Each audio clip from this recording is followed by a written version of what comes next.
Fatigue. Fatigue. Je suis pas capable de recommencer l'école, pas capable de recommencer le travail. Pas capable de marcher, pas de souffle, mal de tête. J'ai mal à la tête jour et nuit. Ils ont eu le coronavirus le printemps dernier et ont encore d'importantes séquelles 5, 6, 7 mois plus tard. Denis et Suzy ont été déclarés positifs à la COVID le 23 mars. Après 9 jours de fièvre intense, Denis a été hospitalisé aux soins intensifs. Ça allait vraiment pas bien. Je n'étais pas capable. Je prenais mon respect, c'était... Puis après 2-3 jours, parce qu'ils m'ont demandé si tu fais un arrêt cardiaque, est-ce qu'on peut te repartir? J'ai dit oui. 2 jours après, elle m'a dit, M. Raymond, on pensait vraiment de vous parler. Suzy, qui a 51 ans, est frappée moins durement par le virus, mais les séquelles ne lui laissent aucun répit. Crise d'épilepsie, anomalies cardiaques et des migraines en permanence. Des fois, ça me réveille la nuit, ça m'empêche de dormir et je me rendors pas parce que ça me fait trop mal. Aviez-vous mal à la tête avant? Jamais.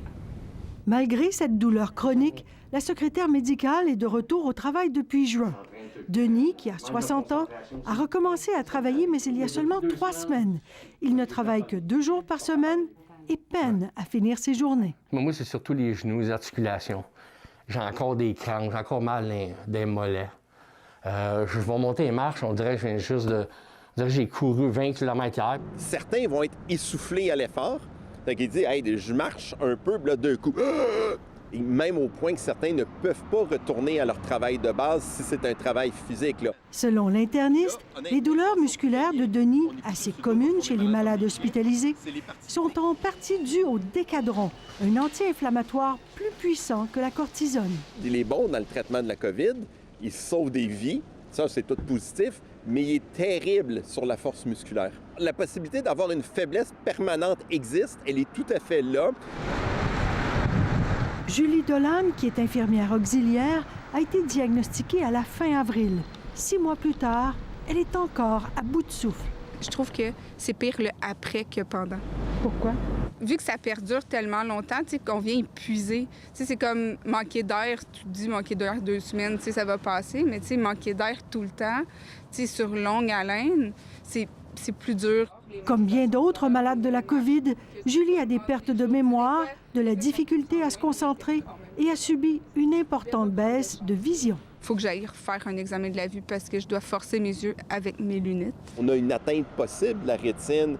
Une séquelle tout à fait plausible, selon le docteur Marquis. La COVID disperse dans le sang des mini-caillots qui bloquent de petits vaisseaux sanguins. Cela peut aussi provoquer des migraines, des troubles cardiaques et des crises d'épilepsie. Comme la rétine, les neurones du cerveau ont énormément besoin d'oxygène. C'est des cellules qui sont monstrueusement gourmandes en oxygène. Et si on leur baisse leur oxygène, elles ne meurent pas tout de suite. Elles fonctionnent anormalement. Et voici le lien potentiel avec l'épilepsie. Durant la phase aiguë de la maladie, beaucoup perdent l'odorat. Certains le récupèrent complètement, d'autres retrouvent un sens dysfonctionnel. Tout ce qu'ils sentent a une odeur nauséabonde. Ça sent le beurre de pinot moisi, là. Le beurre de pinot expiré depuis des années, qui aurait une petite couche de champignons sur le top. Ouais. Est-ce que ça vous donne la nausée? Ouais, c'est automatique. J'ai tout de suite mal au cœur, je veux m'éloigner, là. C'est super répugnant. Cette infirmière de 23 ans a été contaminée en mai dernier. 5 mois plus tard, elle n'est toujours pas de retour au travail. Elle est encore trop essoufflée et fatiguée. Et moi, à l'habitude, je fais mes affaires, là, je roule.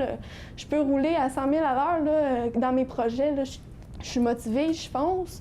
Mais là, c'était vraiment dur de me retrouver, que je pouvais plus avancer comme avant. C'est psychologiquement difficile.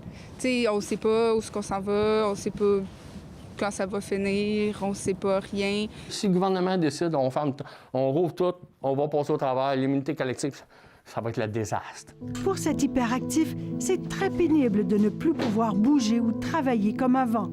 Denis souffre de voir des amis douter de la gravité du virus et plaider pour l'abandon des mesures sanitaires.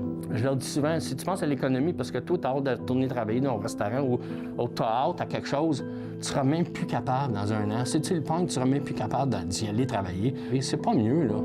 Un tiers des malades de la COVID auraient des séquelles. Il faudra quelques années avant de connaître l'ampleur des dommages permanents.